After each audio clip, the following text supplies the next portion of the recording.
time is 6:34, and I'm going to call this our regular business meeting for December 10th to call our meeting to order. First thing on our agenda tonight, land acknowledgement. We are gathered on the land of the Dakota and Ojibwe peoples. I ask you to join me in acknowledging the Dakota and Ojibwe community, their elders, both past and present, as well as future generations. St. Louis Park Public Schools also acknowledges that it was founded upon exclusions and erasures of many indigenous peoples, including those on whose land the school district is located. This acknowledgement demonstrates a commitment to dismantling the ongoing legacies of colonial power and the district's desire to support the ongoing work of local indigenous communities to thrive in our schools. All right, the next thing on our agenda is approval of the agenda, which includes public comment, which includes superintendent's report.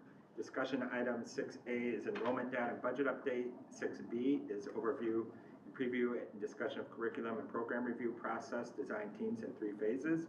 Number 7 is a consent agenda. When we get there, we're going to make a modification to that, but I'll explain that when we get there. 8A is our pay 2024 levy certification. 8B is approval of our school year 26 and 27 school calendar. 8C is stadium storage bid and acceptance. And then that brings us up to board member updates and adjournment. So it is recommended that the school board approve the agenda for December 10th, 2024 as presented. We have a motion. So moved. Thank you, Taylor. Do we have a second? Second. Second by Ann. All those in favor say aye. Aye. Any opposed? Passes 7-0. Okay, public comment. Do we have anybody here for public comment tonight? We do not have anybody for our truth and taxation. We do not have anybody here for this meeting tonight. Okay, thank you very much. What's that? Sue's here. Who? Oh, but she's not here to speak, is she? No. Okay. I mean, in terms of yeah. people here to speak. Okay. Good to see you, Sue. Number 5 is superintendent's report, and I'll turn it over to Dr. Hines. Thank you, Chair Cox. Our mission grounds us in seeing, inspiring, and empowering each learner to live their brilliance in an environment that centers student voice and experience, to create racially equitable learning that energizes and enhances the spirit of our community. This month, we celebrate National Special Education Day, International Day of People with Disabilities, and Inclusive Schools Week. These days serve as a reminder of the importance of creating learning environments where each student feels valued, respected, and supported. For my report, I want to share some of the highlights of our fall activities and athletics. We have many activities and programs, and one of our great highlights from the middle school is the first issue of the student newspaper. The newspaper club is a student-created club now in its 4th year. The students are responsible for all aspects of the newspaper, from design, content, and editing. Additionally, students in the middle school participated in the production of Robin Hood. At the high school, there have been a number of happenings. The high school put on a great performance of The Wizard of Oz, just in time for the Wicked movie release. Additionally, 413 students participated in fall sports at the high school. The boys soccer team won the Metro West Conference Championship. A senior, Nora Littiman, qualified for the girls' state cross country championship. For swimming, freshman Maeve McCarran qualified for the girls' state swimming championship in the 100 breaststroke, and senior Emily Foster qualified for the girls' state swimming championship in the 200 freestyle. We are also excited for a number of students who have received an athletic scholarship that have completed signings. So far, these students are Micah Curtis, men's basketball, University of North Dakota; Marley Curtis, men's basketball, University of North Dakota; Nevaeh Carlson, women's volleyball, Bemidji State; Eva Tabor, softball, Augustana University; Cole Denham, baseball, Bemidji State; Liam Miller, men's golf, University of North Dakota; and Alicia Fitzpatrick, women's lacrosse, Florida Tech. These are some of the great achievements achievements within our activities and athletics, and only some of the students were in the photos. However, we are very proud of each of their achievements. Thank you. Thank you, Dr. Hines. All right, that brings us up to discussion items. And the first item on here is enrollment data and budget updates, and that brings Director Magnuson, who we heard from earlier tonight in our Truth and Taxation hearing. She's here to talk about some stuff related to that, but not the Truth and Taxation part, about enrollment and budget. So, Yes. welcome. Good evening again, Chair Cox, Superintendent Dr. Hines, and members of the board. This is a traditional update that we give at this time of the year to give us an idea of how enrollment has done for the current school year, how that might impact the budget, and as a matter of policy, we have reported about PSI and the lottery for this year. So we are going to talk about those things tonight. What all this is. Okay, so good news to start off with. I don't know if we've officially looked at the numbers here in the school district, or here at the board meeting, but our numbers for enrollment are up from projections by 3.4%, 143 students. So that is just fantastic news. So I just want to hover on here for a minute and just look at that trend line and how we anticipated in the budget that we would be down to 4,212 students based on birth rates and based on the trends of the previous years. And you can see we have bucked the trend. And for the first time in this reporting history, our enrollment is actually up, not only from budget, but from last year, increasing enrollment. So that's really, really great news. There was a lot of efforts under Dr. Hines' leadership and Dr. Modley's leadership over the summer with principals to make sure we were connecting with families, making sure we knew whether they were returning. And I believe that that personal connection has made a difference in our enrollment, and I hope we can continue and enhance those practices. Here's our preliminary fall enrollment. We are at 4,355. If you look down at the bottom right-hand corner, what you're looking at here is the schools listed along the left-hand side, the grades going across the top, so you can look at this by grade or by school. This next slide you have seen in this way before. What we're looking at is that 143 students above projections, and you can see where they're at in the district. So if you look along the right-hand side, you can see that every grade level in the district is above projections. That's really great news. What it tells me is that the trends are changing, at least for this year. And that's the conversation we're having with the Finance Advisory Committee, is how much of these trends do we carry into our projections for next year. Obviously, we probably won't be recommending an enrollment budget that changes at this pace. We'll do some blended increase, but the future enrollment will be better than we had anticipated because we're starting from a higher point this year. And if you look along the bottom, you can see that by grade level, we're up at almost every grade level, with the exception of 6th grade, and this is up from projection, 6th grade and 12th grade. One of the most notable numbers to look at is kindergarten. We're up by 25 students. And if those families stay with us, that is really important for our future. I want you to see what's happening with our gains in open enrollment. So if you look at just enrollment options in and enrollment options out, and then charter schools. So what this is showing you, going from fiscal 2017 to to last year, fiscal 2024, we don't have data yet for this year, obviously.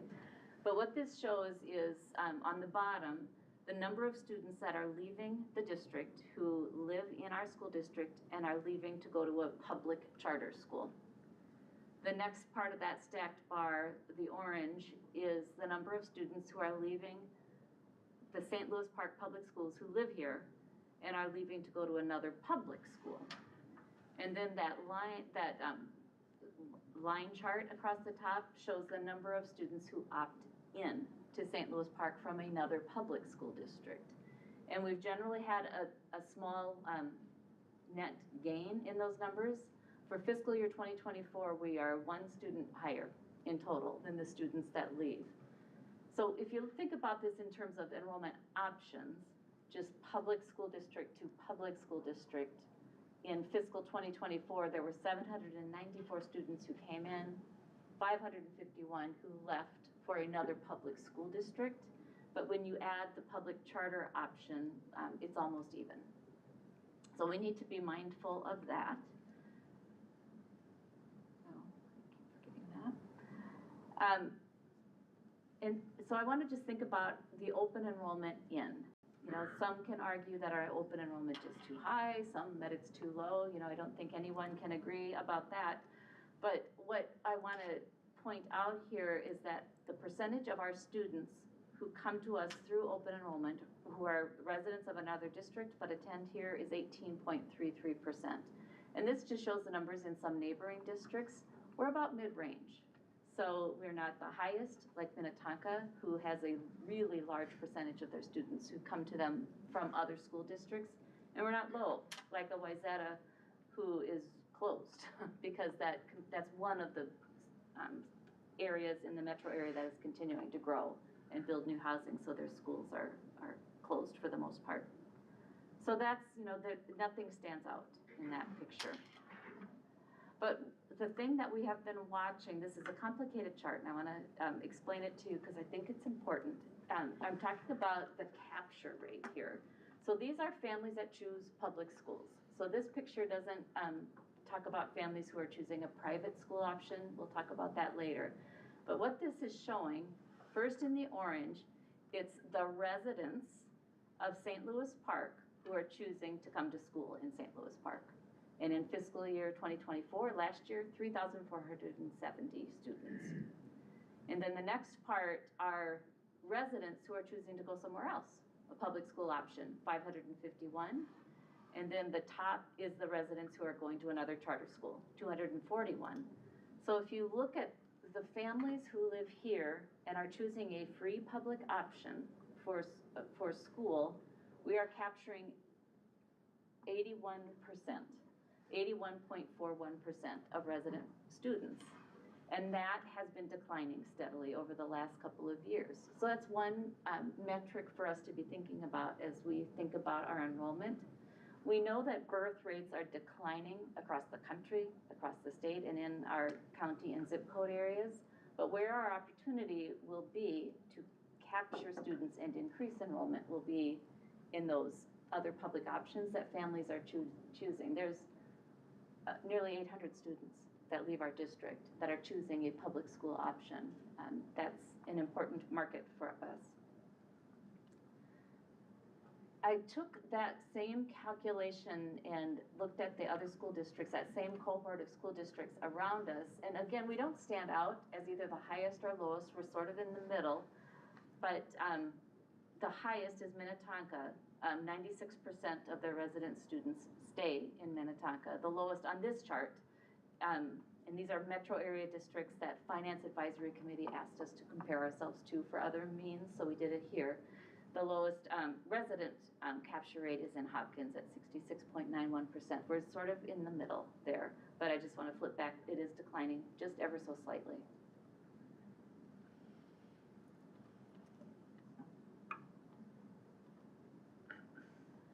So let's dig into where those other public school options are. This chart reads chronologically from left to right, so the latest data is on the far right. So we've got students that are coming in the third from the right column. So for instance, Minneapolis, 459 students come into St. Louis Park Public Schools. 29 students leave St. Louis Park to go to Minneapolis Public Schools. So the net incoming is 430. So then if you look backwards, compare 430, 2 years ago we had 461 net students from Minneapolis. So that number has gone down. So you can see we have a net loss to Hopkins Public Schools, and we gain from Robbinsdale. We also have a net loss to Edina and a growing loss to Minnetonka. So then on public charter schools, obviously this isn't an in and out situation. Charter schools are just a public option. They don't have any resident students.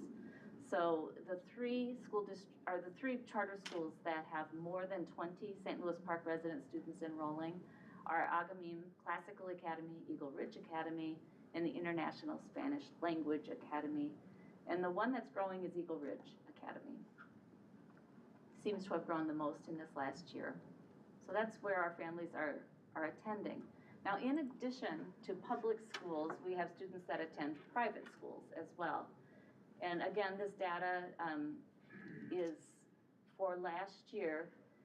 And this is also another opportunity to increase our enrollment. These are families who are choosing, perhaps in every category, to pay tuition to attend somewhere other than St. Louis Park Public Schools, who live here in St. Louis Park. The highest, of course, is Torah Academy. We didn't have data to show for the last several years. We can get that, we just don't have it to create this chart. So you can, this is high to low, and it's private schools that had more than 20 at some time in the time of this reporting. So Torah Academy and Benil St. Margaret are the two highest private school categories. I think it's another market opportunity for us, whether a family would choose to leave these types of choice schools, I don't know.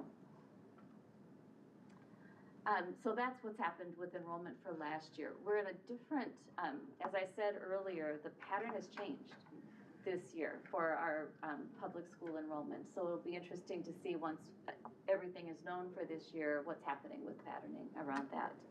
I want to talk a little bit about Park Spanish immersion. Always our applicant numbers outpace our available seats. But this is an analysis of where our resident students are choosing to attend. So along the left-hand side, you can see the three boundaried elementary schools, Aquila, Peter Hobart, and Susan Lindgren.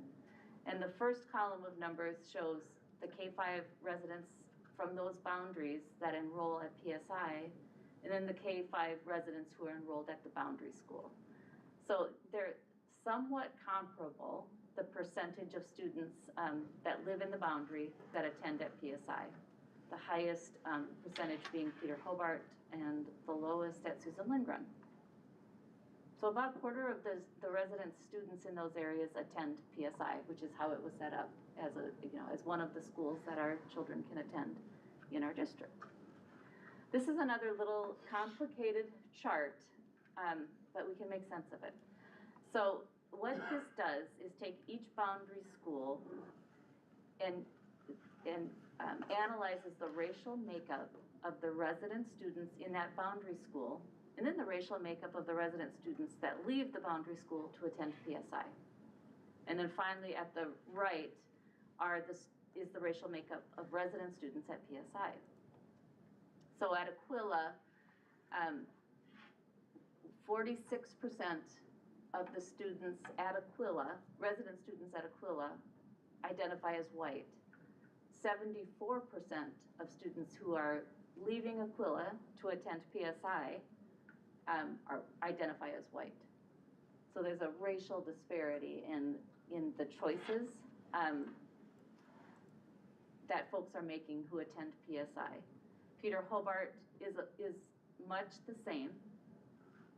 The percentage of students that are leaving with a choice to attend at PSI, they have a little bit larger of a white identifying population, and Susan Lindgren has an even larger percentage of families and students who are choosing PSI. And of course, if you look at those three percentages of students attending PSI, 75% of the population at PSI identifies as white. I didn't lay last year's numbers up against this or a previous year's numbers for a couple of reasons. One, this is a busy chart already, and the other is I don't think we have enough time for a trend yet with the change in board policy. It appears to me that it hasn't budged, that the percentage of students of color has not changed at PSI overall. It appears it's a one-year trend that perhaps the percentage of Hispanic students has increased at PSI. It's going to take some time for that new policy to take effect. It was very late. It was right before the lottery when the policy change was made. So we continue to work to make sure all families are informed so that they feel more comfortable and informed about making a choice to join the lottery at PSI.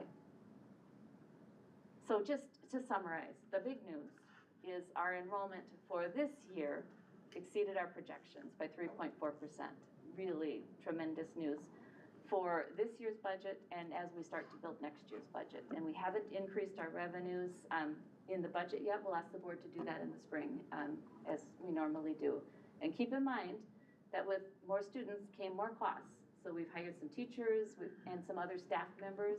And we are really monitoring our cost drivers like transportation, substitute teachers, special education. And as those costs increase, it begins to eat into the about $1 million that will come to us as a result of these enrollment increases. Again, our capture rate is about mid-range to our neighboring districts, but it's declining, our capture rate up until last year. We gain more students by one than we lose through open enrollment. And our Spanish immersion elementary school does not reflect the racial makeup of the residents who choose St. Louis Park Public Schools. Thank you. Thank you, Director Magnuson. Questions, comments from board members? Yeah? I have a question. Thank you for this, very informative and helpful. Just going back to the slide where it looks at with the green and red boxes about where we're up and where we're down. I recall, so we had a conversation, I think it was maybe over the summer, where we heard from some parents, I think it was like 4th grade at Susan Lindgren, with concerns about class sizes, and it looks like that grade level had maybe the highest above what we projected at 17, and so just wondering, you may not know this off the top, but how did that work out in terms of? We did add a section at 4th grade. Okay. We added a section at kindergarten and at another grade level at Susan Lindgren. It was either 1st or 2nd grade. I don't remember. But Susan Lindgren received 3 additional teachers this year. And if you look at an increase of 52 students, it makes sense. I also wondered, because Park Spanish Immersion was 6 over on kindergarten, like how does that happen? Because that's based on a very specific formula of the projection. Yeah, the projection, I don't have the projection in here, was just based on the average kindergarten classes in the previous years. And we pushed the envelope a little bit this year, knowing that our enrollments declined. And last year we ended up with no one on the waiting list. By the time we were done, we do continue to have a waiting list this year.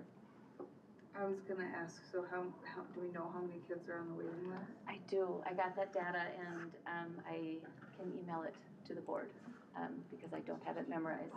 I have it in an email. Okay. I don't have it in front of me. And do we know the demographics of that waiting list? I'm trying to think. If we have their application, we most likely have their demographic data. I can't give you the answer to that right now, but I can supply that to you. I have a question. Page before that, page number 5. Pardon? Peter Harbor, 5th grade, they have 100.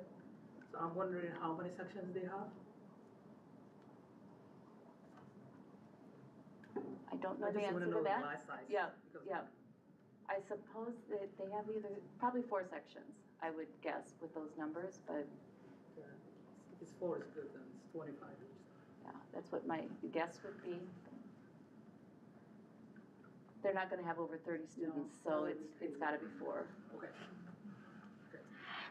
We have very good class sizes. That's some data I should include in here. We have very low class sizes. You will make adjustments, right, even during the school year if needed to get class sizes appropriate. Right, So right. even if we've hit and we projected and that's way up or whatever, and you're gonna make an adjustment to make sure that we're staffing and keeping those ratios in place. Yes. And I just want that to be aware. Just as we did with Susan Lindgren this year, it's hard and painful, I know, for families. It's painful for us to wait until we know the data is real, because it's really costly to add staff when we don't have the student numbers, and that causes us to be in budget cuts, is one of the reasons.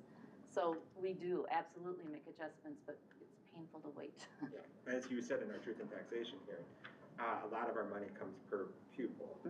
And so when you are projecting, or when numbers are under that's not money we regain, that's not money we've levied Exactly. for, that is money that's come directly to us. Yes, And so that's why that's a huge, a significant problem. So Yes. if that's 20 kids or whatever that we're losing, that's whatever, 40, whatever. yes, the math. yep, yep. I'm trying to do it right now, but I can't.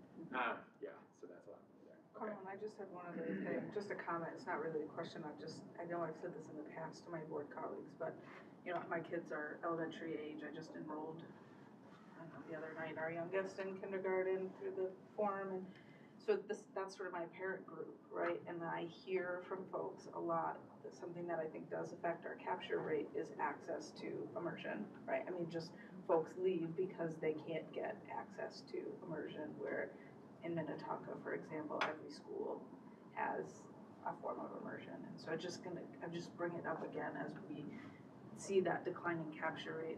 I'm confident there are other reasons as well, but I do just want to share that with the board as we're thinking about that. Other comments, questions? I guess I just had a question about staffing and making adjustments kind of as the class sizes take shape or as the number of enrollees take shape. Are there challenges with filling those staffing needs?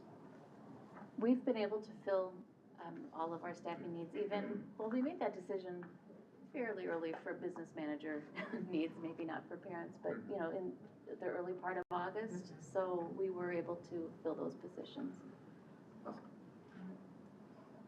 I'm just seeing very useful data. I'm just seeing we are losing every year more numbers in charter schools. Mm-hmm. Yes. Thinking how we capture those. Yeah.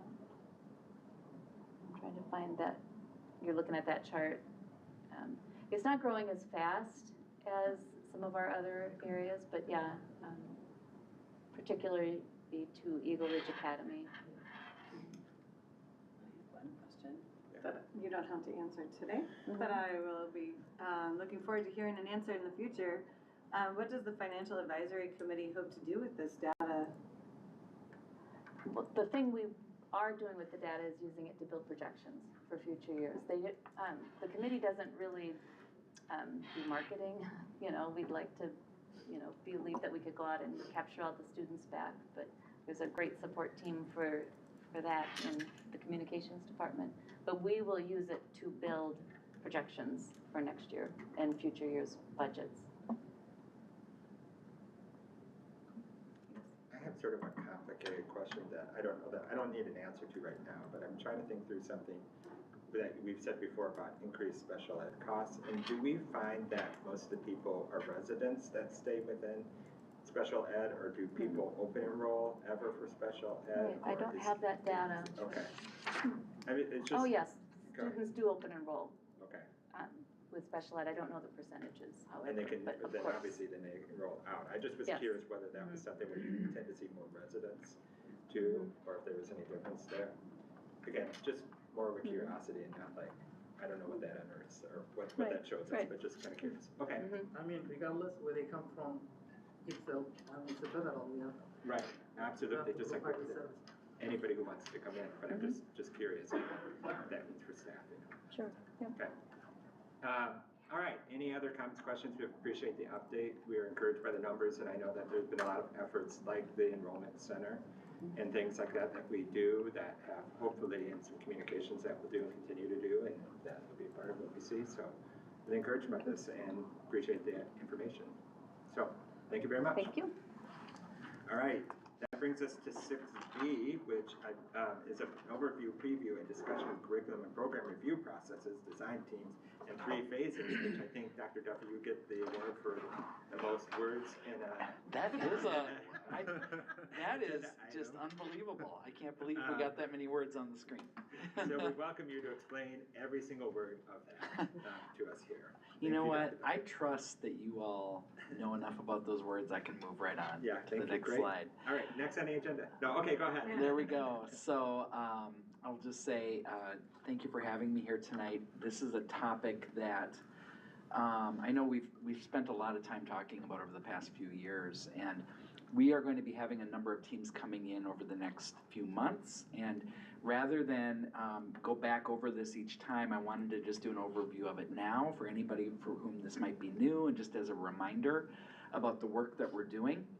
And so to get ourselves ready for the teacher leaders that come in.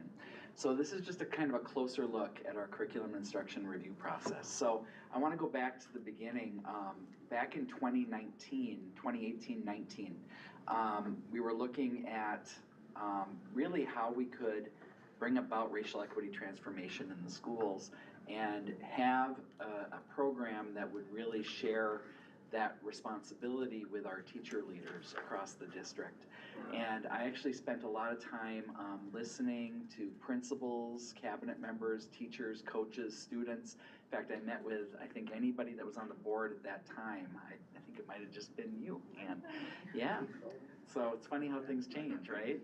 So 6.5 years ago, we had those conversations about all of the things that were coming up. And at that time, with about 50 conversations I had, I was told that there were 81 top priorities that needed to be addressed urgently in St. Louis Park.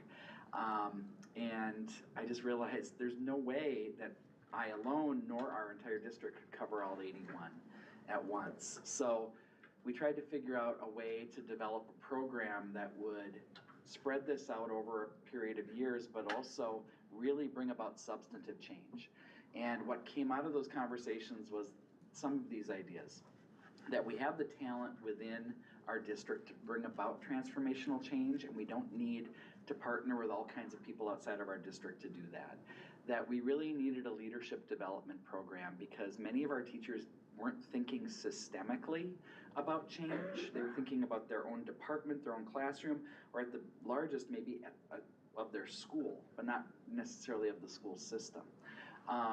We decided to develop a program that would have design teams that would be small and nimble and could actually find time to connect with each other on a regular basis, and consulting teams that are larger, diverse stakeholder groups that meet once or twice a year to really provide input on change.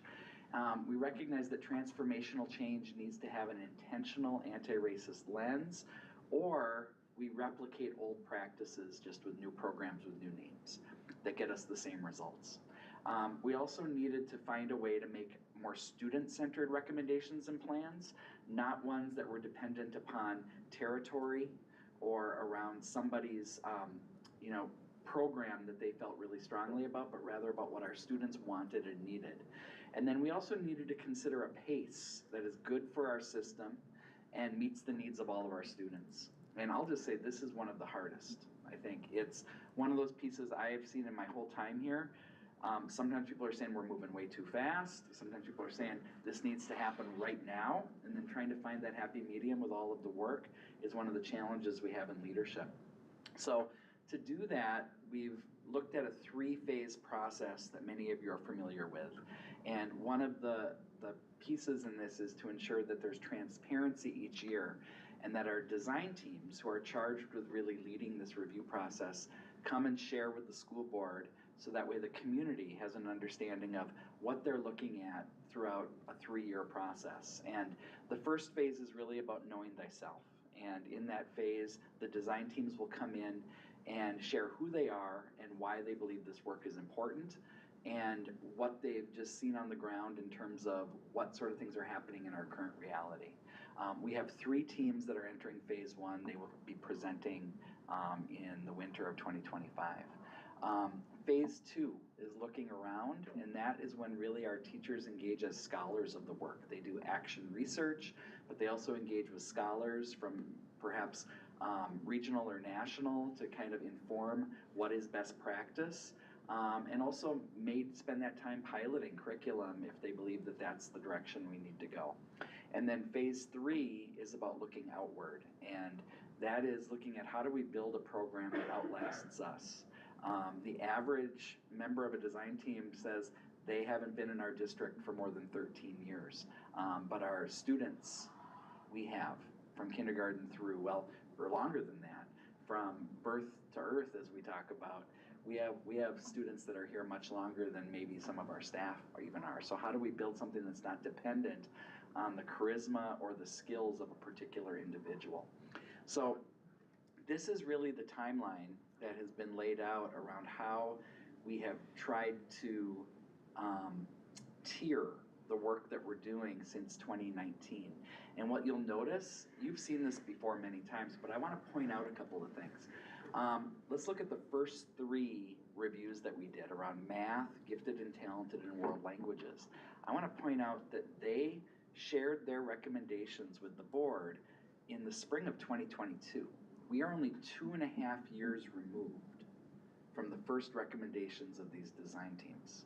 It's pretty remarkable when you think about how much they've done, what has been forward-facing, and the recommendations that they've made for transformation. There's quite a bit. So when we look at this, and you have it in front of you, you'll notice that we didn't start a group in 2023. So this year we only have 3 teams that are in phase 1, 3 teams that are in phase 3, and we have a couple of teams starting here in the winter of 2025. We'll be looking at our digital learning with a team from across the district, and then our art and tech and design programs. One of the things I also want us to do is actually do a review of our review process. And we won't go through a 3-phase process of that, but to look at what have been the strengths and what are some areas that we can use to improve it. One of the things I think that we have to really look at is the pace of the work, because we have to make sure that we are doing transformational work for our students, but we also have to make sure that we have the capacity to continue to bring about change, implement curriculum, implement new structures, systems, programs. So just to kind of look back, one of the things that I want to kind of take a deeper dive at is those programs that you saw in the spring of 2022 presenting recommendations, and kind of revisit where have we gone since then. Because one of the things that I think gets lost is these recommendations get shared, and then some of the people say, did anything get implemented? Did we actually bring about change? So back in the spring of 2022, there were some emergent themes that came from our math team. They said that there were barriers to closing our opportunity gaps at each level that most often led back to math and our beliefs around math.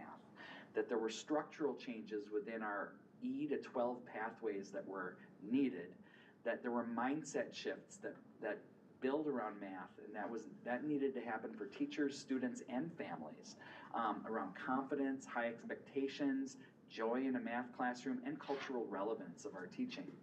Many of our students at all levels, when we spoke to them, said they felt bored in math, and they wanted more rigor and relevance.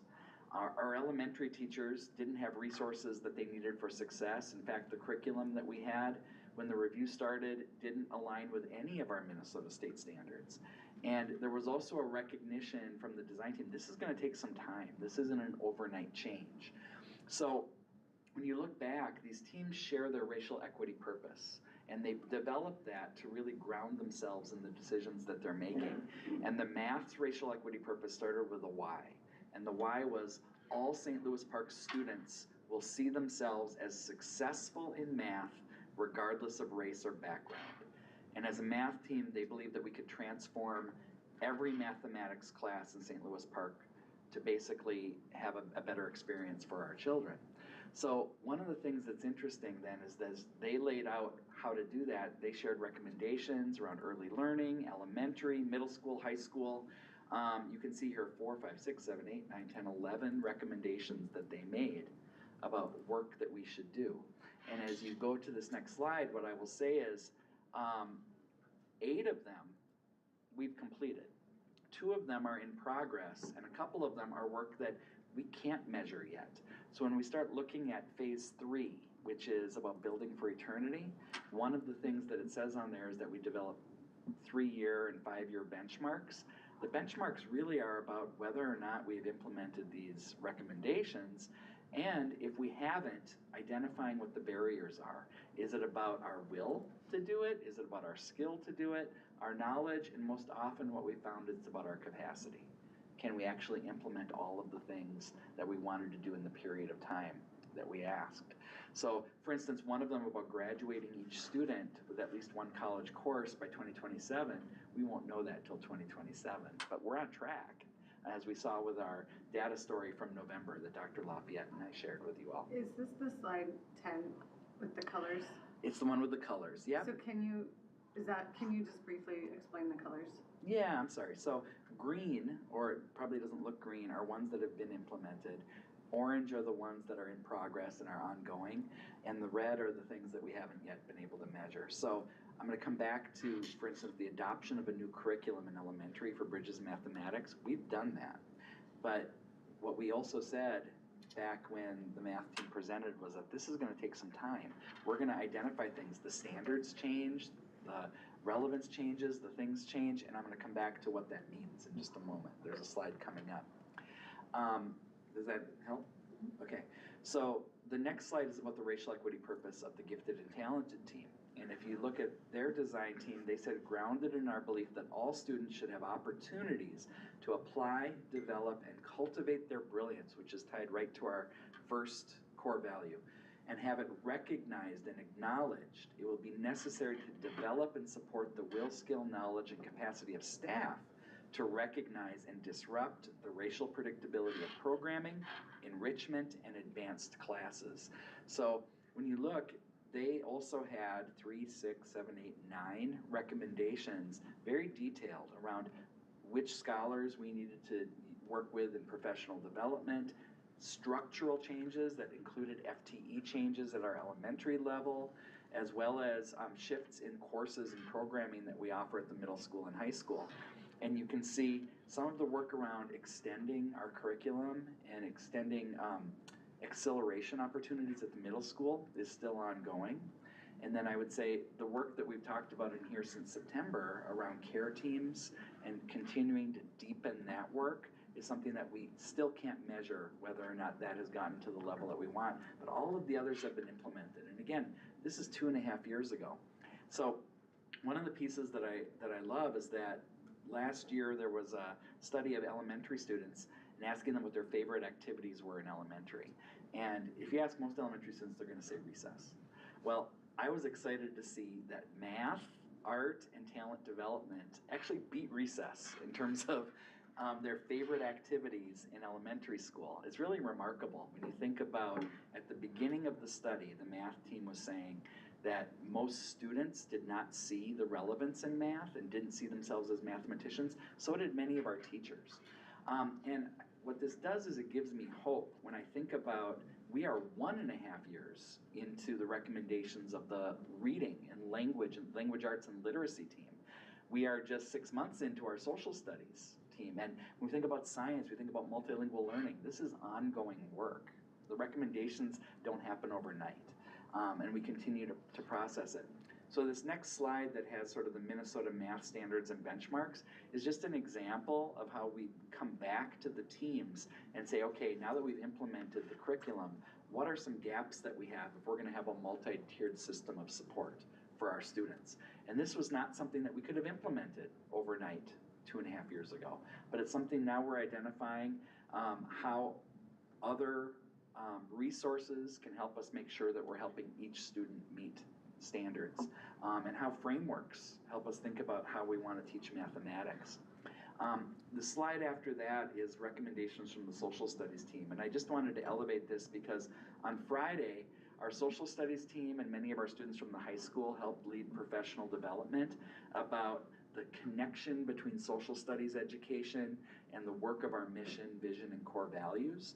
And they talked about the implementation of social studies frameworks that really are universal across any content area, and about the idea that they didn't want to say we should implement new curriculum, but rather embed ideas about identity and connection and community and criticality into our math and into our science and into our language arts work. And it was really well received by our staff. And this idea of having cross-district coordination for that and making sure that there's professional development time for teachers was important to them. So you can see this recommendation 1 that just last spring, social studies brought forward. This framework was shared with all staff last Friday. So I come back to these 3 phases at the end of the presentation, phase 1, phase 2, phase 3. This work is really some of the most remarkable leadership development work that we have in our district. There is no way that we could have manifested much of the racial equity transformation in our strategic plan without the hard work of the 60-plus teachers on design teams over the past 4 years, and the 120-plus consulting team members that have helped to give input into this work. It's amazing how many things that we've been able to implement on behalf of our children because of their efforts. So I just wanted to share that with you because some of the teams, the Phase 1 teams, will be coming in during some of our business meetings just to share, here's where we're starting the work. And then during the study sessions, our Phase 3 teams will be coming in to have more of a dialogue with you about where they are as they're closing out their process. So thank you for your time. Thank you. And just to be clear, in here in the room, we're having issues with the displays, but I've been told at home people can see them. So if you're here and you can't see them and want to check out this information, you can check out the recording later on. But thank you for walking us through all of the slides too. Questions, comments from board members? I don't have questions, but I have comments. My daughter goes to middle school. I'm seeing adopting in elementary school, which my kid goes. So I was wondering to see like CBMs in the middle school they're doing right now. Yeah. So you're talking about the new math curriculum? Yeah, I didn't see yet adopting the new math curriculum for the middle school. Yeah, so I don't have slides on that, but that's another piece that just started this year. So as we looked at the middle school, there was major changes that we felt needed to take place there. And it started with structural changes. Then it started with deep-seated professional development around helping staff look at how they could collaborate around culturally relevant pedagogy. And then it was identified, okay, we've looked at the structures, we've looked at our instruction, we do need new curriculum. And that's just been implemented this year. So again, it's like finding the capacity to do this and doing it at a pace that makes sure students aren't falling behind while we're trying to make sure that we're getting all of our ducks in a row. So I'm really excited about the work that's happening in math at the middle school, and I really believe we're gonna see results for our students in terms of their engagement and their achievement over the next couple of years. I think we'll start to see that. Yeah. I just had a quick comment. Thank you for the presentation, and I just wanted to say it's really impressive that math, art, and talent development fell ahead of recess and gym on favorite activities in school. And I've said it before in a study session, but I can vouch for the talent development class. Seeing the kids in those classes, they're so excited to learn, and they're so engaged in that, and it makes me excited. I want to see what's going on in one of those math classes, because yeah, it's really impressive and a true testament to the work the team has been doing. So thank you. Thank you. Great, thank you, Dr. Duffy. Thank you so much. Much more of you. You will, apparently. you will, So, yeah. They love thank you for coming in, being so for thank you so much. Thank you. Have a good night. That brings us up to the consent agenda, and as I mentioned, well, there's our business items, which are payroll, recap of expenditures, electronic fund transfers, accountable payable disbursements, investment holdings, donations, and that's it, but there was a mistake with the donations. So my first, we're gonna do is, I'm gonna recommend that we first remove the donations from the consent agenda. So I'm gonna move that, and if I second by Javier King, all those in favor? Aye. Any opposed? Passes 7-0. Okay, with that in place, I'm gonna recommend that the school board approve the consent agenda with the amended change for December 10, 2024 school board meeting as presented. Do I have a motion on that? Moved by Ann, do I have a second? I'll second it. Second by Sarah. All those in favor say aye. Aye. Any opposed? Passes 7-0. Great, thank you. All right, that brings us up to our action items. The first item is pay levy certification. Director Magnuson has presented earlier to us, so it is recommended that, I'm going to get this on the floor here first. It's recommended that the board approve the payable 2025 tax levy as presented. Do I have a motion on that? So moved. Moved by Virginia. I'll second that. Okay, discussion. We had Director Magnuson present earlier tonight in our Truth in Taxation hearing about the things related to our levy. Is there any further questions, conversations? We heard nobody came to provide public comment, so there's nothing else to be considered at this time. Appreciation, as always, for all the information, detailed information. If people have questions, watch that that recording to see all of the things. And as we always say, I think it's amazing that you guys can sift through so many years of data at any one time and know all the things that are going on and where the money's going. I appreciate that. And with that said, all those in favor say aye. Aye. Any opposed? Passes 7-0. Okay, the next item, it is the approval of school year 2026 and 27 school calendar. And it's recommended that the board, I'm going to get this out here and then we can discuss. It is recommended that the board approve the school year 26 and school year 27 school calendar as presented. Do I have a motion to bring this forward? I'm gonna ask for a vote. What's that? Okay, you're going to ask for a vote. We're not to the vote yet, so I'm asking for a motion to get it on the floor. I don't. Okay, all right, okay. That's, we have a motion to bring it forward, and then do I have a second? Oh, second. Second, okay, Taylor. All right, now, is there discussion, questions, comments related to the school year 26, 27 calendar? We may not be successful in getting out here, what's that? We have a presentation coming. Okay. So, I know. There's So- only one action though, right now. as we tee this up, what you're going to see and what will be presented to you are two calendars. One is the recommended by administration, and one is in reflection to the request from the board to add all of the holidays that fall within the school week onto the calendar, so you all could see the impact that it would have.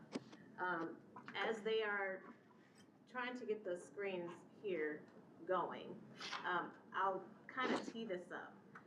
We are really, and thank you, Director Magnuson, for your presentation about enrollment, because as I onboarded this year, there was a continuous theme that I heard from our community members and our parents in regards to how we see academic excellence and rigor.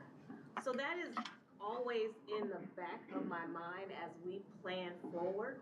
And it is, I think, one of the elements or one of the variables that plays into that is our school calendar. And how are we preserving our instructional days to ensure that teachers have enough time and students have enough opportunities to practice content and contextual skills so that they can show mastery when it comes to these screenings and standardized assessments, and as they are creating their portfolios. So what we wanted to do was to really honor our holidays for our Jewish and Muslim families. And you will see that the recommendation from administration is to honor two of the holidays for non-instructional days, so that means that the students and staff will be off. And then 2 holidays as instructional days. And on those instructional days, we're going to structure it as we do our Indigenous Peoples Days. And we have specific curriculum that is taught by our teachers to every student. So this gets into the theme of our racial equity transformational work, where our students are learning more about each other and their cultures and their identities, so that when you have this difference, we are not combating with each other, but we're bringing more empathy to the table because I know more about your cultures.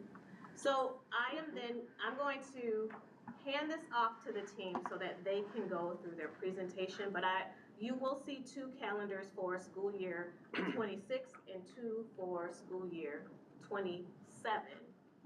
But there will be 1 calendar for both years that is recommended by administration. Thank you, Dr.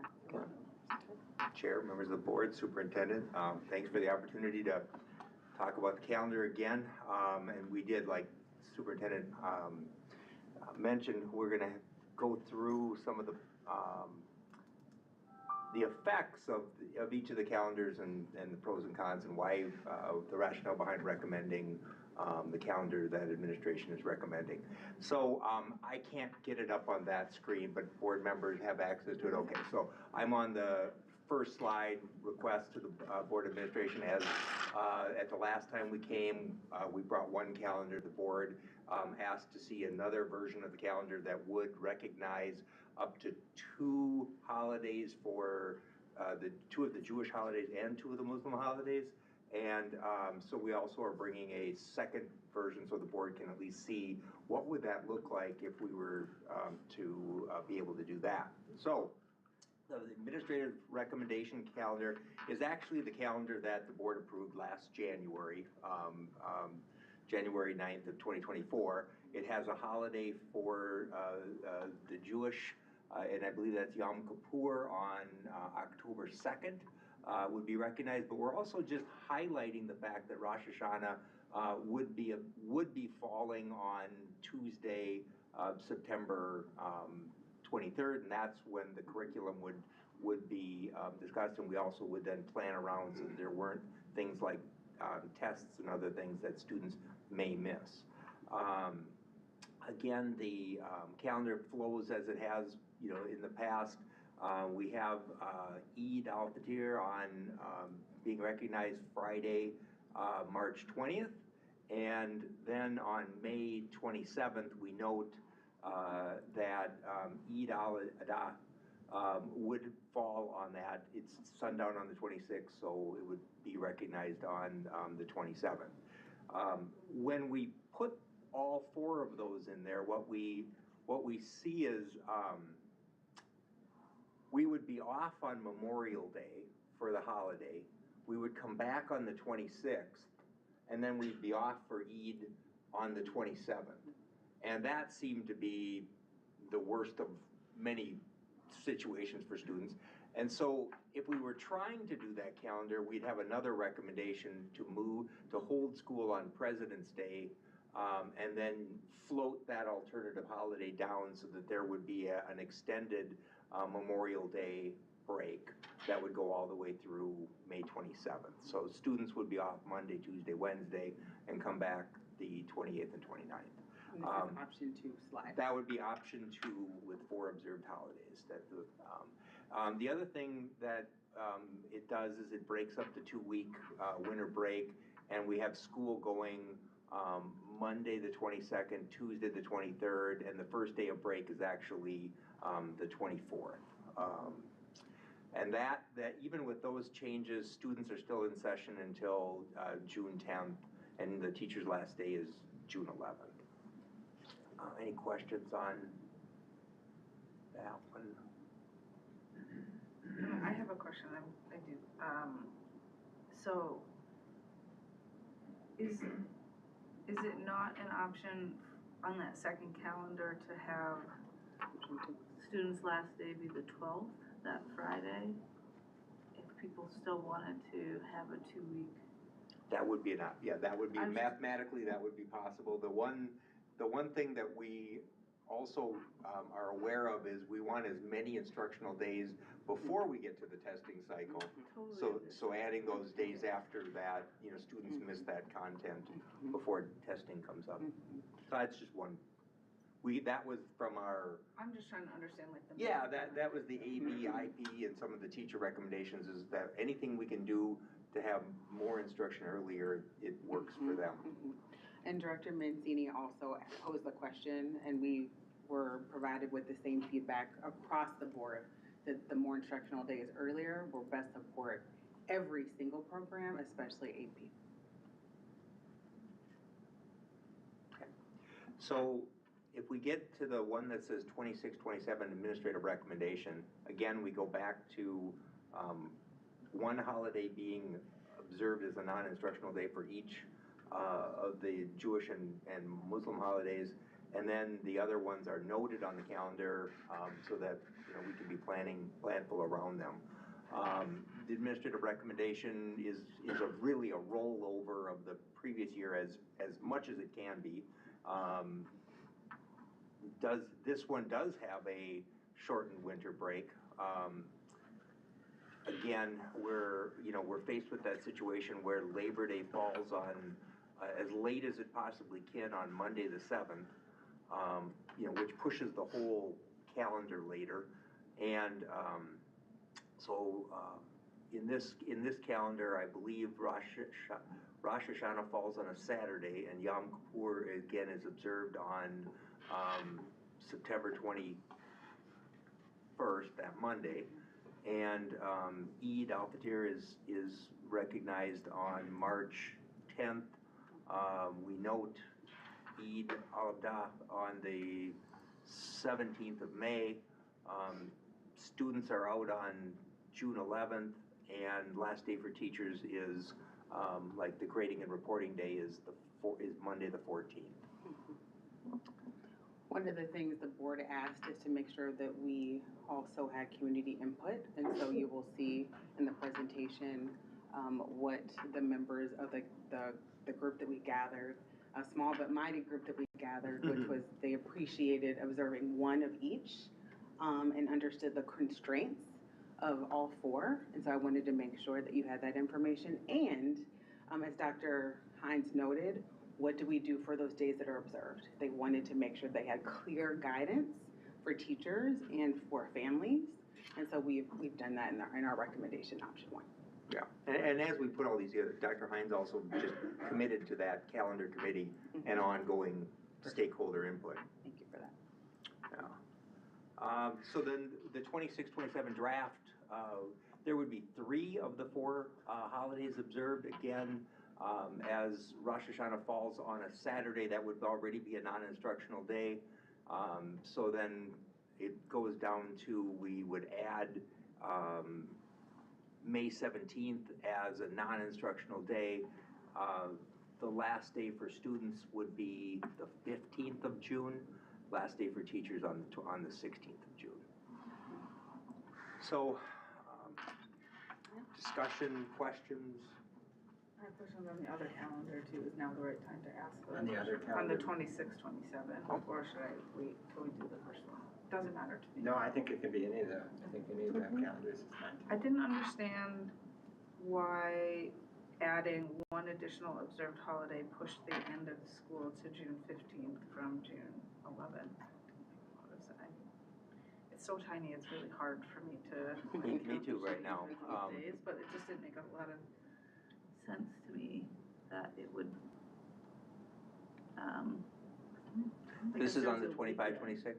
26, 26, 27. Oh, I'm sorry, so 26, 27. Is it because you're maintaining the 2 weeks? Monday. One will come back. I got you. Okay, that makes sense. Thank you. I also would like to propose that we consider starting school the first week of September, which I know technically runs in contravention of state statute. I'm in conversation with colleagues that I know who work at MDE to ask about that, but it's not clear to me that that's enforceable under the state code, or that it would be enforced even if there was an enforcement provision, which I have yet to find an enforcement provision in the state code for that. And my concern about it is what you talked about earlier, is like, do the test dates push back, or are they still in the same time frame and you're losing an entire We're week? losing instruction. We're losing instruction, which is what the teachers. The test was, So windows read the I'd same. just like to take the temperature of the board on starting students. And this is 26, 27. 26, 27 calendar, which is why, yeah, I know it's confusing. And can I make one just comment that, so even if the board acts tonight on the 26, 27 calendar, you will see it again next year. And so, you know, when it comes around, what we always do is I'm sorry, 26, yeah. So when we do the calendars, it's next year's calendar and 1 year out. But then we always bring that calendar back as, okay, we've had a year of thinking, we've had the calendar committee, is there anything we want to tweak on 26, 27, all right? And then we propose 27, 28. So you would see the 26, 27 again and have a chance to say, we have construction projects, we think this qualifies, or we're just gonna do it. Yeah, and I totally understand that. I Okay. think from my so thank you for that reminder. I think that this is more than a tweak, and I think about like my colleagues who are in professions in which they sort of have to make their time off requests well in advance, and they're looking at sort of what we're looking at. And so that's why I'm just raising it tonight as something to consider. Just friendly, I mean, you could also act on one tonight and not act on the other tonight, but you. Okay, but the question is some board temperature, and I think And where you, Director Casey? Yeah, I think the Labor Day start thing it's extremely frustrating. Our friends in Edina start the week before Labor Day, a full week before Labor Day every year, because they spend the money to do it. And it is absolutely ridiculous that a district can pay to get 5 instructional days before AP testing. We just had this conversation a couple weeks ago about all of the AP and IB testing we're doing. They do not move those test dates based on Labor Day. They're the same. So I know that AMSD is lobbying the legislature this year to get them to at least look at this year, if not a permanent change to the Labor Day start. Perhaps we could wait and see if that happens. And I would hope to have an answer by the time we come back in January from the people that I know, just about their perspective. Yeah. But that just strengthens my resolve. So, sorry, Carla. I know you're like, but just, And we can bring someone show me that it's enforceable. 26, 27 back, Yep. based on any information that you receive. But if, just to get, for now, I think your question is, what is the temperature of the board starting before Labor Day with the current statute as it Correct. currently written? And can you tell me a little bit more about, what you meant when you said they pay? Are you just saying like because we're paying our teachers to come back sooner, like No, what is? no, they They pay create a construction fine? projects that they get a waiver from MDE based on the construction projects they're doing, and they create construction projects every year. I just looked at their they did it this year, they did it last year, they're doing it next year. They don't have their 26, 27 out yet, but It's like looked for it. 300,000, I'm just pulling up the statute, I'm pretty sure it's 128.40, I'm pretty It's sure part of their- $300,000 is what you Is it part of their basically. LTFM plan? Yeah, section They have a B, 7-year 400,000 or more. Several years. So did you get your question answered? No, I mean, we're not experts in this stuff, but did you get what Director Casey was saying? Okay, I want it, because we have a couple more questions too, and I just want to make sure that, okay, No, Taylor Hills. okay, go ahead. Oh, I guess I had a clarifying question on the 26, 27 option 2 calendar, and I would agree with Director Davis. I would be interested in looking at starting before Labor Day for the 26, 27. But as far as the clarifying question, so I noticed essentially if we were to observe Eid al-Adha on the 17th of May, so that's an extra day, and so we moved the end of school date to Tuesday the following week because we couldn't end on a Monday. Is that right? Or we don't want to end school on a Monday? Well, and we're also trying to balance, I gotta look at this math again, but we're always trying to balance, did the teachers work 185 days? Right. Did we get 169 days at least of instruction? And I'm looking to see, and I can't do it quickly in my head, but everything seems to balance out that, yes, by adding that day, then it moved it over. We didn't artificially jump over Monday and go to Tuesday, because then we would have had extra teacher work days that we weren't paying for, and that wouldn't fly. So I guess, yeah, I just noticed also there's a difference there on the winter break. I think in the first option, winter break starts on the 24th, and on the second option, winter break starts on the 23rd. Yeah, I believe that was the tweak, is we didn't want it to end on we didn't want the last day for students to be Monday. And so we added one day to the winter break, which then allowed one day, which is again contrary to wanting more instruction before the testing, but it's balancing the desires. I mean, we could put that day back as an instructional day, and students would end on Monday. I don't know if it would matter for quality instructional days either way. Thank you. Yeah, I was also interested in Labor Day, but I have a couple of clarifications. So calendar 2026, we are observing all holidays, it's gonna be 3 days, right? If the board went with the, what, in the 26, 27? Yeah. Yeah, if the board selected that option, there would be 3 of the 4 holidays observed. So one holiday goes. One holiday, Rosh Hashanah, falls on Saturday. Same like, it is 2025, there is both Muslim holidays, they happen to be in the weekend, Correct. right? Yeah. And if we are observing 2025, 2026, we already 2 of them, so 2 days left. So it's 4, right? We observed already 2 holidays. If we It's 4. if we went with 25, 26, Yeah. the second option, it would be all 4. Yeah. Or it would be 4.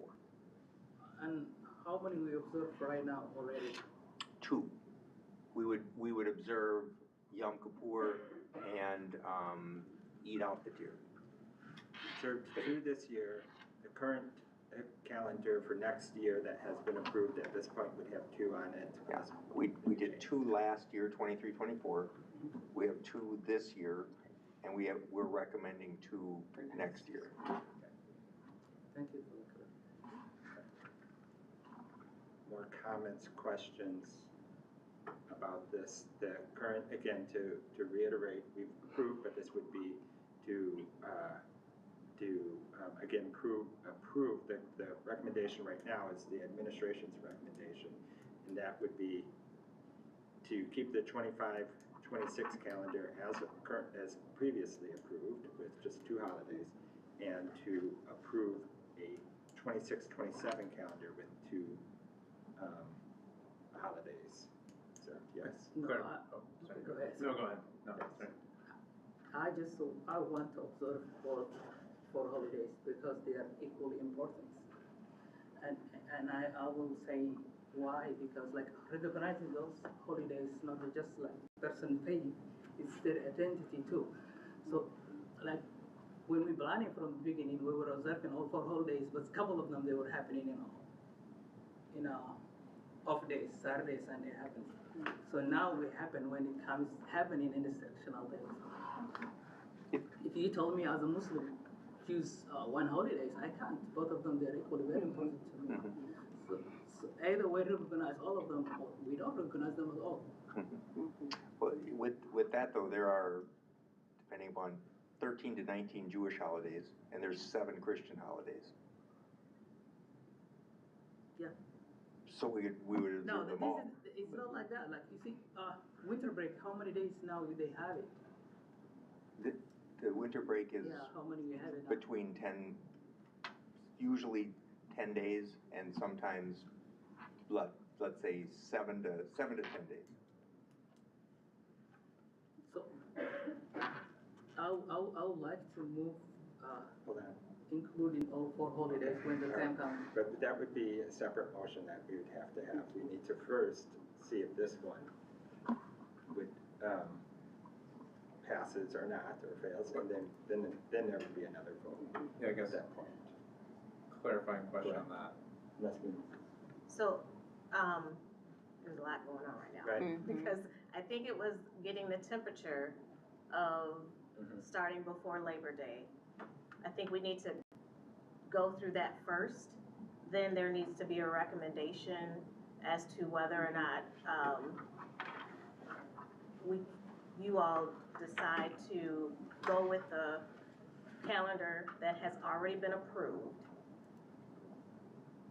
If there is a desire to make a motion to go with a different calendar, then that's when that motion needs to be made. Point of clarification, just real quick, but in order for that motion, so the first recommendation has to fail in order to make the second Yeah, recommendation. that's what I'm saying. Well, can I make an amendment to the first recommendation, which is to remove the 26, 27 from that discussion, from that motion for today, and that we do that, we come back on that in January once we have a little bit more information? Yes. So you want to make a motion to amend the current, Correct. And that you motion, need a second. yeah. I do need a second. I'll second. Okay, let me write the, Okay. And then we're up for discussion on that. Any discussion on removing the 26-27 calendar from consideration today? Hearing none. I'm still. Can I I just don't say, move it, I second. right, only to say that I think that it would be, we haven't gotten stakeholder input on Labor Day, before Labor Day started, right? That wasn't part of your conversation, so that would be something that we would want. It's not like we just wanted to do that, we would, but I think we want to have the option to talk about it, so. It did come up, but it wasn't the center of the Right. conversation. Is there something else? Okay, So all right. Davis, and then, And then, so this one, you're just, okay, all those in favor of removing 26-27 from approval today, say aye. Aye. Any opposed? It passes 7-0. Okay, we're back to just a calendar for 25-26, and whether we want to, the recommendation currently is to approve as has previously been approved. There was, as Dr. Hines pointed out, there was a comment about checking people's input on Labor Day start, but we just addressed that. We just Okay, took care of it. all right. We've done that. So, Well, I guess, I think the question is for Sarah. Do you still wanna check the the temperature. whole- Did you still need to get any of that temperature check? I think I got what I did. Okay, Yeah, I all right. think we're gonna come with that. Yeah, I don't think we have an answer Okay. yet. I think we just want more information, which we Okay. can hope to have early next year. So, we are currently just focusing on the 25-26 calendar. And it is the administration's recommendation to do just 2 holidays. We've had some other conversations from people.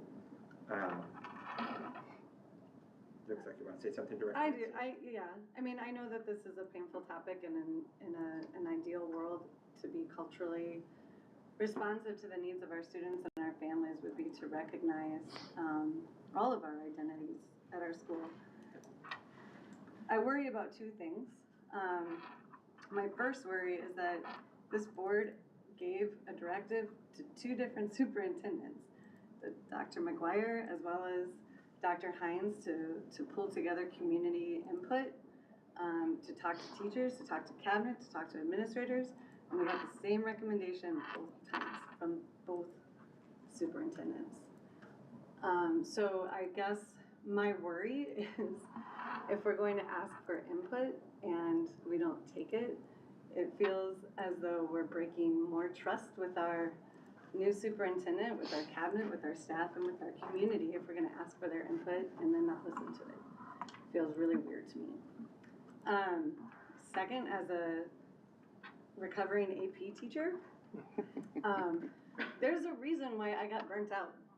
There's a reason why teachers are getting burnt out. There's a reason why kids don't wanna go into school. There's a reason why my daughter comes home every day and cries because she has 3 hours of homework. And when we take away instructional days, what that says to teachers is that you have to cover this material. And covering material is not the same thing as teaching. And this doesn't matter if it's AP, it is for our littles, because in the way that FastBridge works is that as it is ongoing data that we are collecting to help students and support students and move forward. And I'm telling you, classroom teachers can't cover that material in that amount of time. And so, like, looking at that Memorial Day weekend, coming back during finals at the high school for 2 days, and then the next week going into finals, like, I would start looking for a new job. I mean, that's hard. That's like, we were joking at lunch today, and my colleagues have no idea what we're talking about at the board, but we were joking about how, like, it is, no teacher in this world would ever get married in May or have a child in May, because May is the most stressful time of the school year because of all of the testing. But I also just wanna Dr. Duffy presented earlier about pacing, and we're implementing such rigorous and fantastic curriculum. And I have high hopes for this district, and our enrollment's gonna continue to go up. We're gonna continue to recover from COVID. But, like, we're putting some massive strains on our on our students, most importantly, and on our families, and our teachers. So that's why, but most importantly, because we asked our superintendent to get feedback, she did that.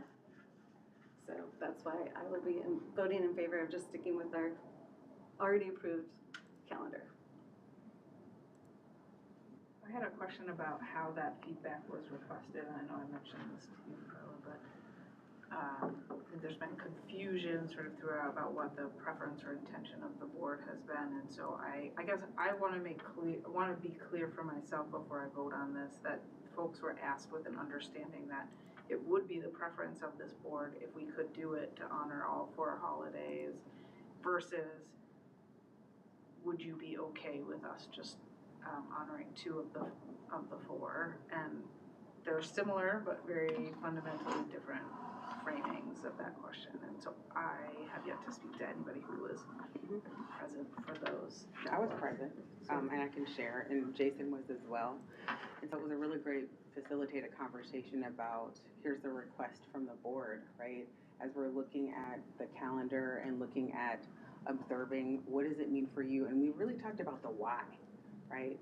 Not just observing, but the why behind it, and then also the communication behind it. So it was interesting. The conversation was, what is your feedback on what does it look like to observe these holidays, and what do these holidays mean for you and your family?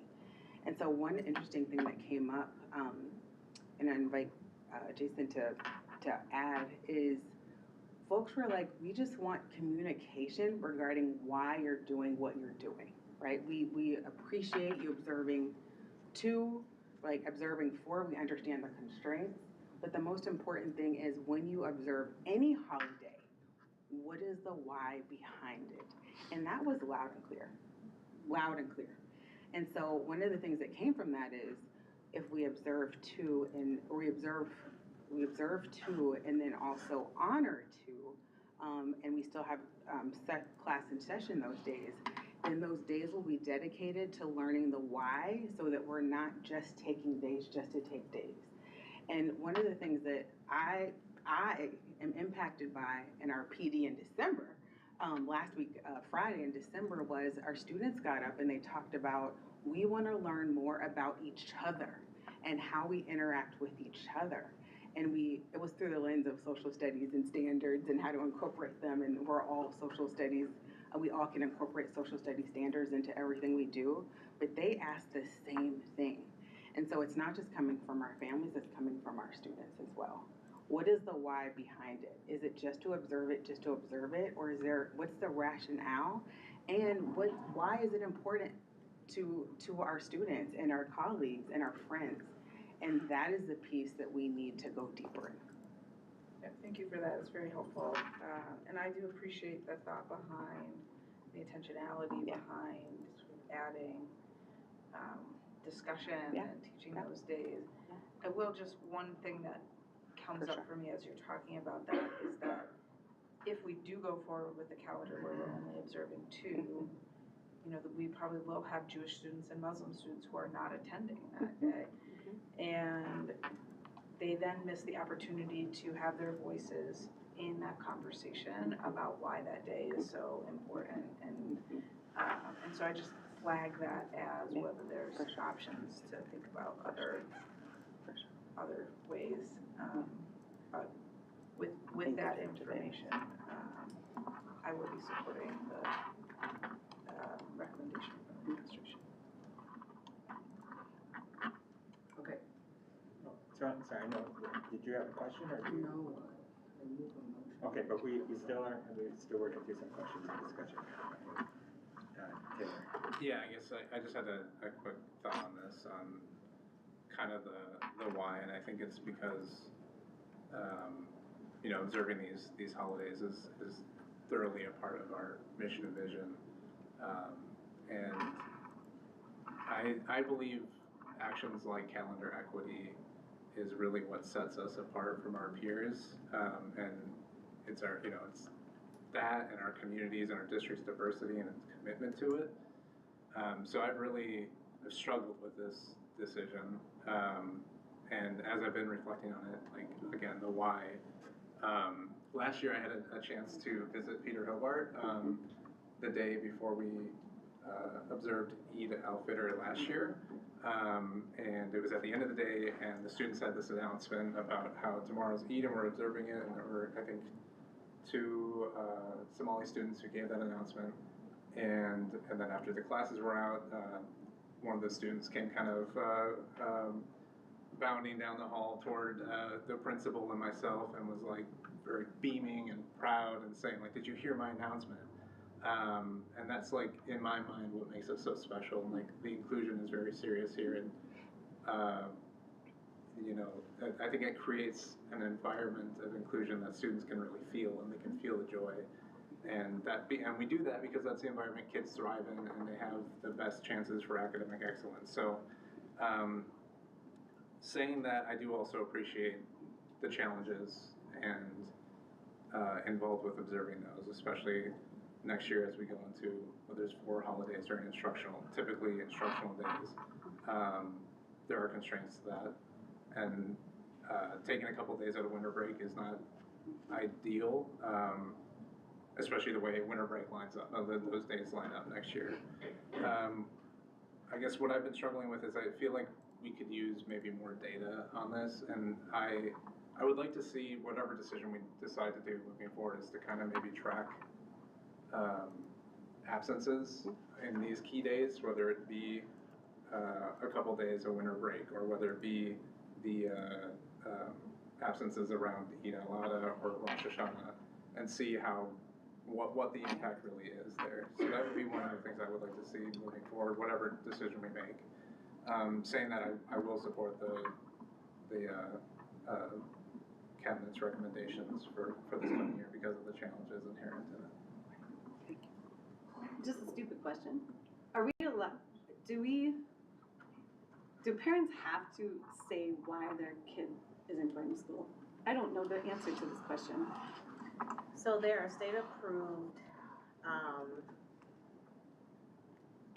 titles or things that can be identified as excused absences. That it's sick days, doctor's appointments. Family emergency. There's like 7 qualifiers or categories that Isn't parents there like can. a third? Is religious holiday one of them? Yeah. Or- Because I actually have a follow-up question to that. Like, because I don't even know if they have to divulge that information. You don't have to answer this question, but I am curious. So for staff who take off the holidays, do they get charged, that sounds weird, but like an annual leave day, or is it a holiday for them so they don't have to? So is it like, do you no non-leave adjustments? Yeah, day? so for a 10-month employee, teacher, paraprofessional, it would be a non-instructional day and a non-work day. So they're not being, Penalized. charged for those days. If there's additional days that they take off, and we do have some Jewish employees who take more than 1 or more than 2, and Right, but and I'm then talking about they're- just the holiday. yeah, they're using, So no leave adjustment, if I'm Jewish and I'm taking off Rosh Hashanah, there's no leave adjustment. if you're taking off Rosh Hashanah, but we're observing Yom Kippur, you would use a personal day. Can I answer your legal question, just really quick? If you look at MnSTAT 128.35, it does require reasonable efforts to allow absence from school for religious and cultural observances, and I am 99.9% sure the truancy statute authorizes religious observations as an excused absence, which matters just for purposes of truancy reporting. So, that was Minnesota statute 120A, which is for the education code, 0.5. But I think that's really important for what you were saying about, Dr. Mobley, about communication, right? People asking for more communication. That is a piece of that, right? Like, what is the protocol if my family, for any holiday, because we have certainly people who observe religious holidays who aren't in any of the religions we're talking about, right? For any religious holiday, what is the protocol? You know, how do you make up your work, whatever, because we can't observe everything, but we certainly want our families to be able to observe the things that are important to them. Yeah. Further comments, questions? I mean, I haven't chimed in, I wanted to hear from other board members. A lot of my thoughts are similar to Director Mancini's in terms of collecting input and trusting a lot of what we've heard from our administration. So I've been strongly influenced by hearing both of those things, and that's why it's made me in supportive of the current recommendation, the currently approved, the current recommendation. But that's all that I'm going to add there, and we've had yeah, and so we've had a request for a roll call vote here, so No, I wanna, you want to comment? I wanna say before you go.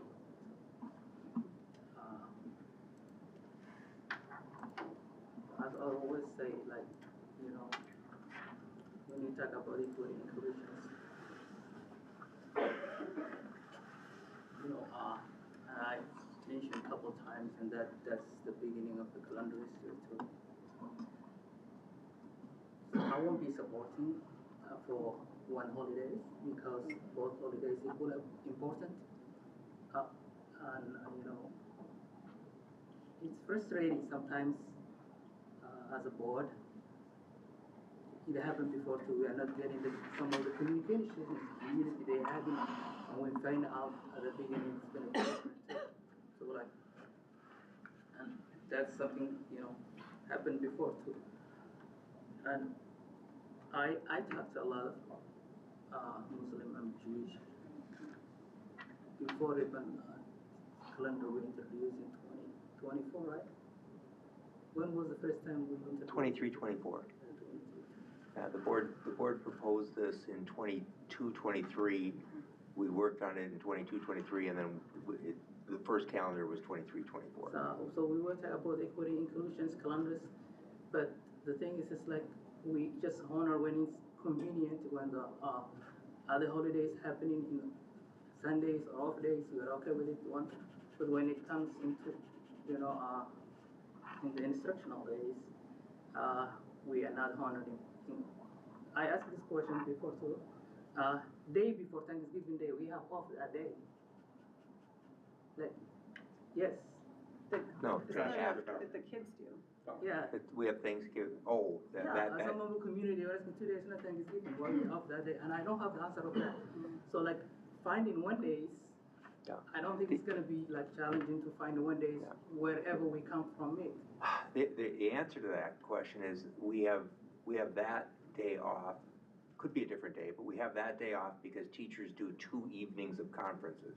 So because they teach all day long and then they work 2 extra shifts in the evening doing conferences, we give them a compensatory day off, and we have just chosen to put it on the day before Thanksgiving. So it's payment to the teachers for working in the evenings. I'm gonna make it short. I will be supporting more inclusive, recognizing all the holidays because it's equally important, and it's not just recognizing person's faith or religion, it's their identity, you know. And whether we observe holiday or not, Muslims and Jewish holidays, in the holiday time, they will not be coming to school too. So for that reason, I'm not supporting. Okay. Any more comments? All right. So, the recommendation is to approve sorry, I'm looking at the wrong thing. We're just approving the school year 26 calendar, and there's been a roll call vote. I have one question though. The question I have is, before even you started, I moved on for the 4 holidays. What happened to that? No, because we already had a motion on the floor to approve this calendar. I said before that, you shut me down. I said that, I Because moved that one. we're going by the agenda here. Yeah, This that's was the what I was- first thing on the agenda. This is on the agenda. I'm not an expert in this, but my understanding of the Roberts rules is if the first agenda fails, then you can make a motion for a different. But I am the one who, say the first agenda, I want to move for holidays, I said that. But I think that, well, I don't know, I don't. It was, so that was my point of clarification to Dr. Hines and Chair Cox. So as it reads, it's recommended to approve as presented by the cabinet, so as presented. So when I asked for clarification, that had to fail in order for us to be able to vote in favor of the 4 holidays. But Dr. Hines is not a board member. We had approved the agenda at the beginning of the meeting. We have a set agenda here, and we talked So about it. I moved the agenda before you moved. I did. No, you moved an item, but it wasn't the time to move an item.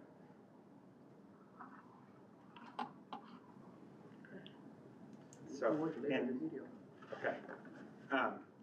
So it is recommended that the board approve the school year 26 calendar. There's been a roll call vote. I should have asked this a long time ago after our previous roll call. Does anybody have a preference of how I do this? No. I just went like No. this and around, No, there's- or I could also do alphabetical. Does it matter? I could start with myself. Mancini, aye. Williams. Aye. Wait, but sorry, actually clarifying, what are we? We're voting for the 26th The as, recommendation. yeah, Okay, aye. Ibrahim, No. Cox, Aye. Casey. Aye. Anderson, Aye. Davis. Aye. Passes 6-1. Thank you. All right, thank you, Dr. Motley, thank you for everything here. All right, let's move on to the next item on the 8C, Stadium Storage Bid Acceptance. And we have Jim here. I think it is recommended that the school board, Independent School District 383, approve the above bids in the amount of, and this is tiny print, so I'm doing my best here, $5,562,876, and Knutson General Contractors of $568,286 for a total of $6,131,162. Do I have a motion to bring this forward? So moved. Moved by Director Casey, second? Second by Director Williams. Okay. Do you have anything to share with us? No, Jim? nothing to share. I'm just here to support this and see if there's any questions if you had on it, so. So we had, previously, we had approved at a previous meeting in Aquila. Yep.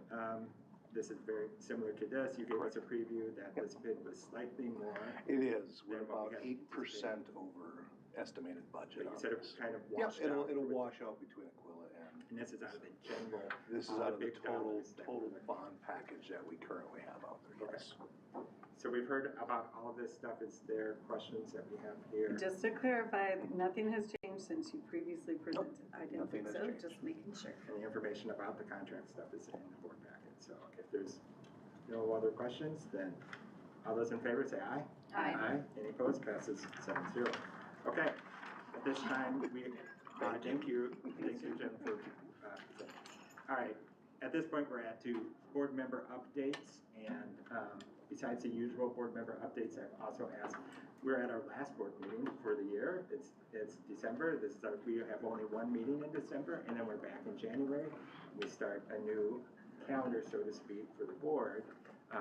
It's a school year calendar, so that stays true, but I did suggest that if board members were interested, because we'll be electing officers at the first board meeting, that if people had interest in certain positions and wanted to state those at this time, that could be helpful. But as we know, the process for that is still open. It's up until we get up into that spot there. So anybody can be nominated, including self-nomination on that date. But if anybody wanted to share any of that, they're interested in any of those offices, I'd encourage that. But I'll just throw it open to any board member for any sort of updates that they want to do at this time. I can start with the roles. I'd like to be treasurer again. I'd like to kind of revamp what the treasurer does. I feel like I didn't really earn the extra money. And I'd just like to be able to attend some sort of meetings with cabinet or whoever's in charge of that department and be able to come back to the board and present something.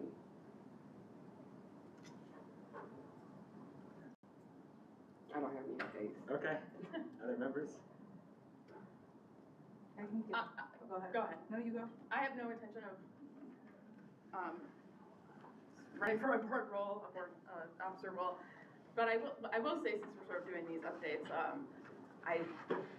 next year is my last year of my current term, my second term, and we don't actually have term limits on this board, but I sort of believe in them, and for myself, I definitely do. So, I'm not running again next year, so if anyone who's in the audience or listening or knows anybody who is interested, we're gonna have an election next year.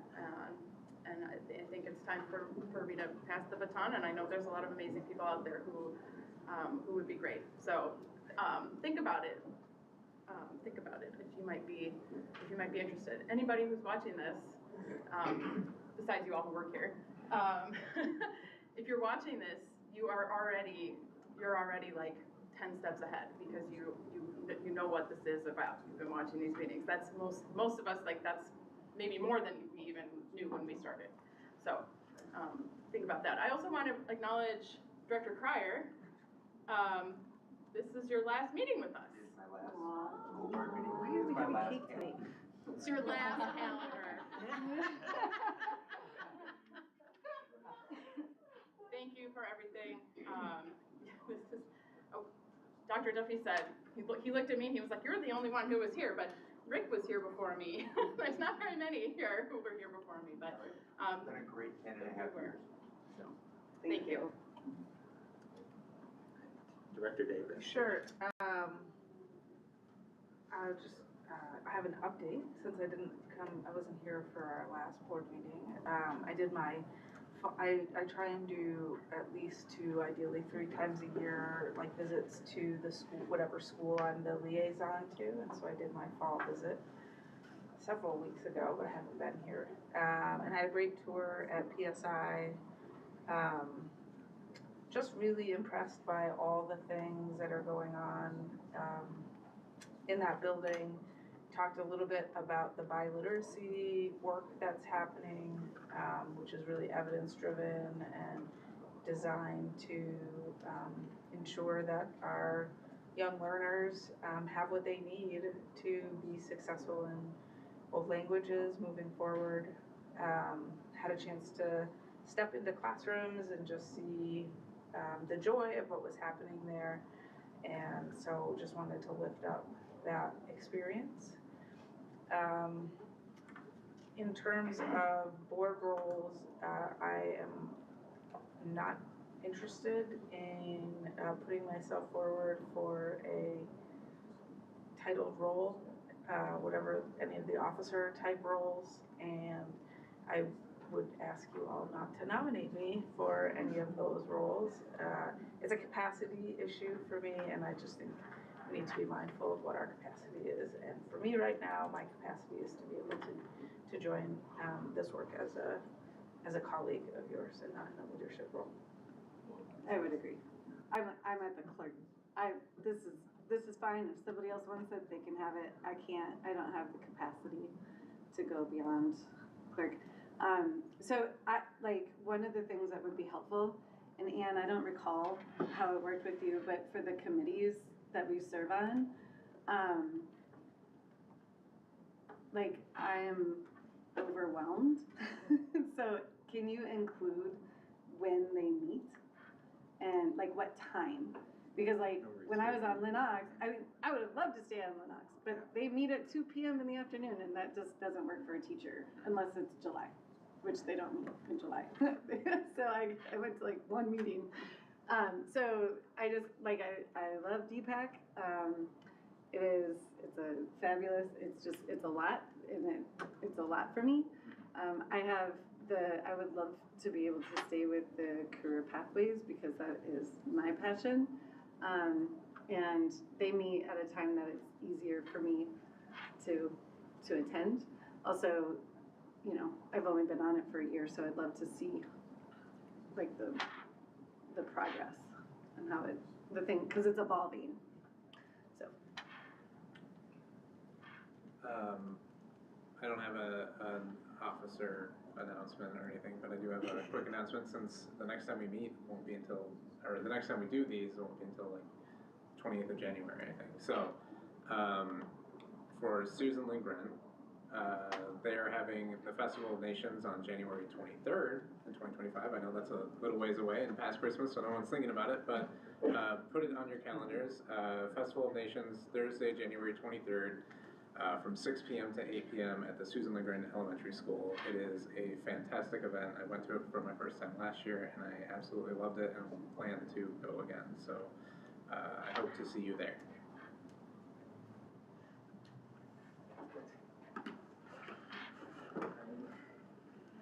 I don't remember nowadays, but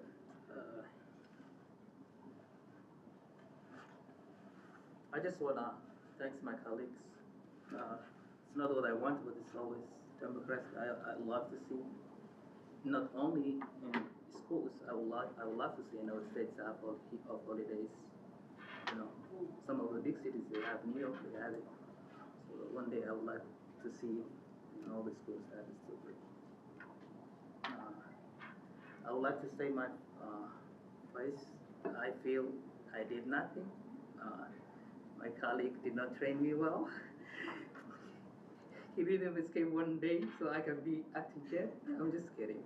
But if someone else wants, I'm okay with it. So it's okay with me. That's it. Okay. I couldn't remember if I'd seen the high school show since the last time, but I did go see the high school show. I just want to add Okay, one, sorry. yeah. I would love to see students' representations like next year. Yeah, Student what? representation. Oh, yeah, I think that's gonna happen. Don't you think? Yeah, I mean, I guess we could put our wish list of 2020, we should share that, but some of those, we'll have those discussions with Director Hines too, next year too, next 2025. Yeah, so thank you for bringing that up too, I know that's something we've been working on. AMSD, we approved our legislative platform, it does, I saw that. you know, yeah, so that was. I can't make those meetings, but I Yeah. watched the film. And if you can't make them, and this is something that I've talked about a couple other committees too, that I think we should think about is sending somebody else. AMSD is always like, if you can't make them and you know you can't make, you know, like if you can make some of them and you can't make one. I did mention to you in September that I wouldn't be able to be at the December Yeah, one, but I think you yeah. forgot. It's okay. So, and there's like a January one coming up, which is the big one where, Anybody can go to where that. anybody can come to it. They do want you to RSVP so that they know how many people there, so they have. Do you all get the emails or is it just Colin and I?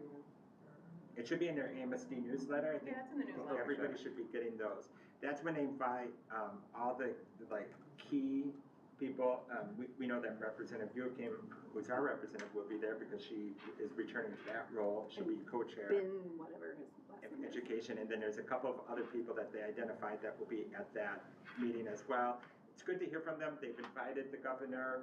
They always say, we never know if the governor's gonna show up until about, I don't know, about a day before, and he has shown up before, in the past, and so it's possible, but the Commissioner Jett has said that he would be there. So good opportunity, there's always good discussion afterwards, good opportunities to meet with other board members, superintendents, all sorts of people that attend those meetings. But yeah, we approved our legislative platform, and we also had a nice conversation at the early part of it by two of our key lobbyists for AMSD about the realities of what this next year looks like and what we're gonna see coming into this, and a little bit of their history and stuff, and that was a good discussion. And I'm just trying to remember the second part of the AMSD meeting, I can't remember what it was. It was, I just paid attention to the legislative agenda. yeah, so I think that those were the key things that came out of that. Again, I'm a huge fan. They did a tour of their website. If you have not been on their website recently, go check it out. They've revamped it. They've revamped their policy information, their legislative. This is for people out there. This is for people who are watching at home. That there's information in there how to contact your legislator. There's all sorts of resources that they've really revamped because they know this is important. And as you all know, we have sort of a unique situation that seems to be holding true, that we'll have a split legislature, split house, and I think it's going to be important to hear from people. There's a day at the Capitol that AMSD does. Other groups do days at the Capitol, so I encourage you to pay attention to those and look at those opportunities as well. Plenty of opportunities to do things like that. So with that said, and then I am interested in continuing on this chair. I feel like It's been an honor to do it, and I'd like to do it for one more year, and then I've got a kid graduating, and I'd like to not do that anymore at that point, because I'd like to focus on his year. And then maybe there'll be some opportunities for anybody who's in vice chair, or other opportunities too, because it will be, my son will be entering his senior year towards the end of the next year, and that I'll probably want to miss some meetings. Not that I will want to, but it'll probably be, the choices will be that I will want to go see my kid versus as much as I would like to be here with all of you. So I am interested in continuing on as chair. If you have questions or comments or feedback, I'd love to hear that. Again, as people have said, like, there's some ideas here about how we set up a committee, some conversations, how we are setting up some of these liaison roles and what the time commitments are, and we're looking at that with the city, and we have a joint meeting set up with the city in January as well. And so some opportunities to really think about that, and I'd really like to hear from people about that. Even if I'm not reelected as chair, but presuming, then it'd be great to hear some of that so that we have that information and we're collecting it. So if you have thoughts about that, send it my way, and I'll gather up that information too, and so that we can be thoughtful as we're doing some of that work. And just to put in another plug for AMSD, I think the difference between AMSD and MSBA is that AMSD is metro area. So if you're looking to sort of connect with and network with people who are experiencing more what we experience here in the urban area, it's really fascinating. And I think that there's some really, I've learned a lot more through AMSD with just even watching the videos. Yeah. So I just would put a plug in for that January meeting, because it's been very worthwhile for me to be participating. They record like good portions of those meetings, so they're online.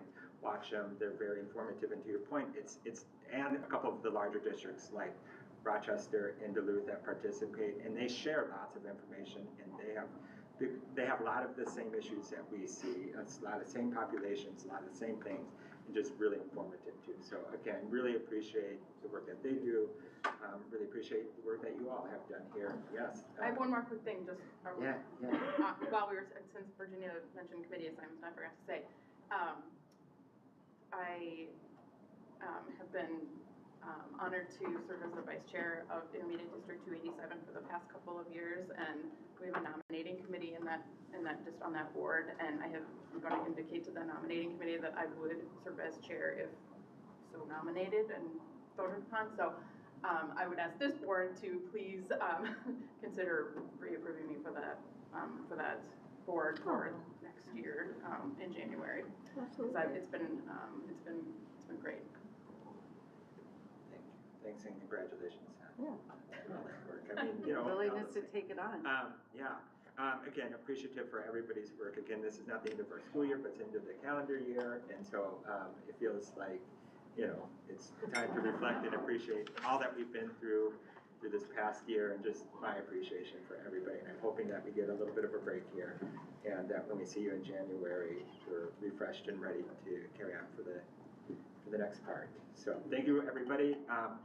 Do I have a motion to adjourn? I'll move it. Can I get a second? Second. Second from Ann. All those in favor, say aye. Aye. Aye. Any opposed? Passes 7-0. The time is 8:27. We are adjourned. Oh my God.